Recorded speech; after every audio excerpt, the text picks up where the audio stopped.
السلام علیکم ورحمۃ اللہ وبرکاتہ۔ اہلا وسہلا مرحبا بکم۔ کیسے ہیں آپ سب؟ امید ہے آپ سب ایمان اور صحت کی بہترین حالت میں ہوں گے۔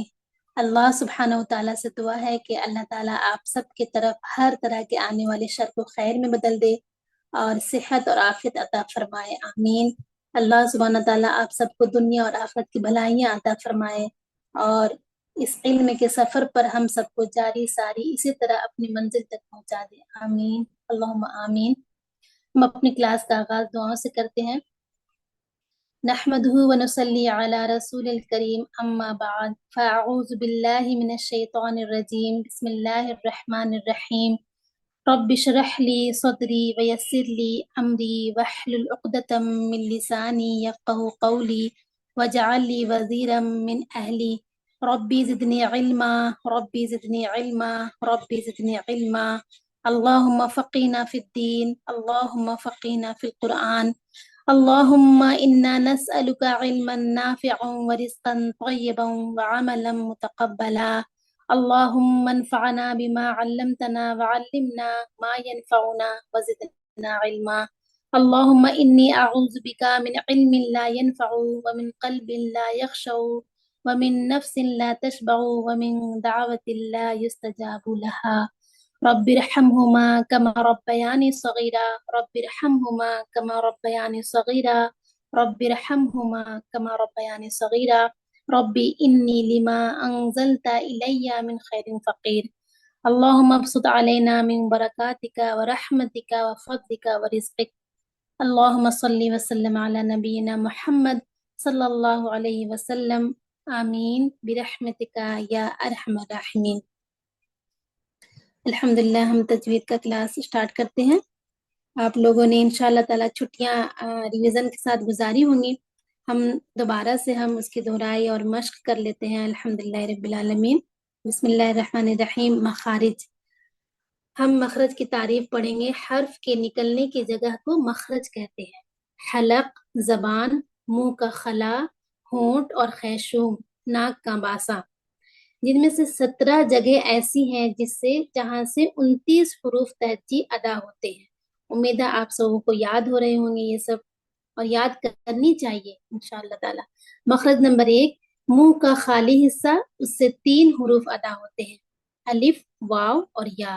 جب یہ تینوں حروف مدہ حالت میں ہوں گے، جیسے کہ جس خالی الف سے پہلے زبر ہو، الف مدہ کہلاتا ہے۔ اس کی مثال ہے ماں لکی، میم فتح الف سکون، ماں اور لکی۔ اس کے بعد ہے جس واو ساکن سے پہلے پیش ہو، واو مدہ کہلاتی ہے، مثلا اعوذ، اعوذ، 2 حرکت ٹائم دیں گے واو مد کے پاس۔ جس یا ساکن سے پہلے زیر ہو، یا مدہ کہلاتی ہے، جیسے مثلا رحیم، رحیم، یا مد 2 حرکت۔ آگے ہم نے پڑھا تھا حروف حلقی 6 ہیں، یعنی کہ مخرج نمبر 2 ہے، وہ کہاں سے؟ اقصی حلق سے 2 حروف ادا ہوتے ہیں، جو سینے کی طرف والا جو حصہ ہوتا ہے اس سے حمزہ ہا سب سے نیچے۔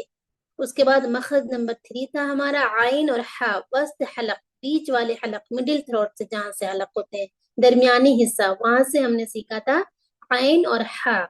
اس کے بعد مخرج نمبر 4 ہم نے سیکھا تھا غین اور خا، ادنا حلق یعنی سب سے اوپر حلق کا منہ کی طرف والا حصہ۔ ادنا حلق سے ہم نے سیکھا غین اور خا، وسط حلق عین اور ہا، اور اقصی حلق حمزہ ہا۔ آگے ہم نے پڑھا تھا حروف لہاتیہ، یعنی کہ مخرج نمبر 5 قاف اور کاف، اس کی ادائیگی کہاں سے ہوتی ہے؟ زبان کی جڑ جب کوے کے قریب سے نرم تالو سے لگے تو اس سے قاف ادا ہوتا ہے، یعنی کہ یہ زبان کا حصہ ہے، لیکن ایسا جب ہم ادا کرتے ہیں تو یوں محسوس ہوتا ہے جیسے ہم حلق سے ادا کر رہے ہیں، لیکن یہ زبان کا حصہ ہے۔ زبان کی جڑ جب کوے کے قریب سے نرم تالو سے لگے تو اس سے قاف ادا ہوتا ہے۔ اور مخرج نمبر 6 قاف کی جگہ سے ذرا نیچے منہ کی جانب ہٹ کر اس سے کاف ادا ہوتا ہے، کاف باریک اور قاف موٹے ادا ہوتے ہیں۔ آج ہم نیا لیسن سیکھیں گے اور نئے حروف کے مخارج سیکھیں گے، کہاں سے اس کی ادائیگی ہوتی ہے حروف شجریہ، ہم نے حروف کا نام یاد رکھنا ہے. حروف شجریہ آج ہم سیکھیں گے جو جیم، شین اور یا ہے. حروف شجریہ میں 3 حروف ہیں. مخرج نمبر 7. اس کی ادائیگی کہاں سے ہوتی ہے؟ وسط زبان جب بالمقابل اوپر کے تالو سے لگے اس سے جیم، شین یا ادا ہوتے ہیں. یعنی بیچ کا زبان آپ پکچر میں دیکھ رہی ہیں اور ٹھیک اس کے اوپر تالو کے مقابل جو حصہ ہے وہاں ٹچ اگر ہوگی ہماری بیچ کی زبان تو وہاں سے ہمیں جیم، شین اور یا ادا ہوتے ہیں اور اس حروف کا نام ہے حروف شجریہ. ہم اسے یاد کریں گے، اس کا نام ہے حروف شجریہ. یعنی کہ وسط لسان، اس کے مخرج ہم یاد کریں گے. حروف شجریہ جیم، شین، یا وسط لسان جب اوپر کے مقابل تالو کی طرف اٹھے. اور یہ بہت ایزی ہے، یہ جیم، شین، یا. تو یہاں پر آپ پکچر بھی دیکھ رہی ہیں، آسانی سے اس کی ادائیگی کریں انشاءاللہ تعالی. اور آج ہماری تلاوت جو ہوگی تو ہم نے جو سیکھا، حروف مدہ سیکھا، حروف لہاتیہ سیکھا اور حروف حلقی سیکھا، اور آج ہم نے حروف شجریہ سیکھا. تو یہ سب مخارج پر ہم فوکس کریں گے انشاءاللہ تعالی. ہم تلاوت کرتے ہیں، آپ لوگ غور سے سنیں اور امید ہے آپ سب کھولی ہوں گی. اور جہاں جہاں بھی جو ہم نے سیکھے ہیں مخارج ان پر آپ غور سے آپ سماعت فرمائیں گے انشاءاللہ تعالی. آج ہمارا یہ دوسرا سورہ ہے سورۃ النازعات. نئی سورہ ہے یہ، اور یہ اس کو ہم اسٹارٹ کرتے ہیں انشاءاللہ تعالی. 1 سے آج 20 مطلب 1 سے 28 آیت ہے اور ہم اس کو سنیں گے انشاءاللہ تعالی. سورۃ النازعات. اعوذ باللہ من الشیطان الرجیم. بسم اللہ الرحمن الرحیم. والنازعات غرقا والناشطات نشطا والسابحات سبحا فالسابقات سبقا فالمدبرات امرا يوم ترجف الراجفة تتبعها الرادفة قلوب يومئذ واجفة أبصارها خاشعة يقولون أئنا لمردودون في الحافرة أإذا كنا عظاما نخرة قالوا تلك إذا كرة خاسرة فإنما هي زجرة واحدة فإذا هم بالساهرة هل أتاك حديث موسى إذ ناداه ربه بالواد المقدس طوى اذهب إلى فرعون إنه طغى فقل هل لك إلى أن تزكى وأهديك إلى ربك فتخشى فأراه الآية الكبرى فكذب وعصى ثم أدبر يسعى فحشر فنادى فقال أنا ربكم الأعلى فأخذه الله نكال الآخرة والأولى إن في ذلك لعبرة لمن يخشى أأنتم أشد خلقا أم السماء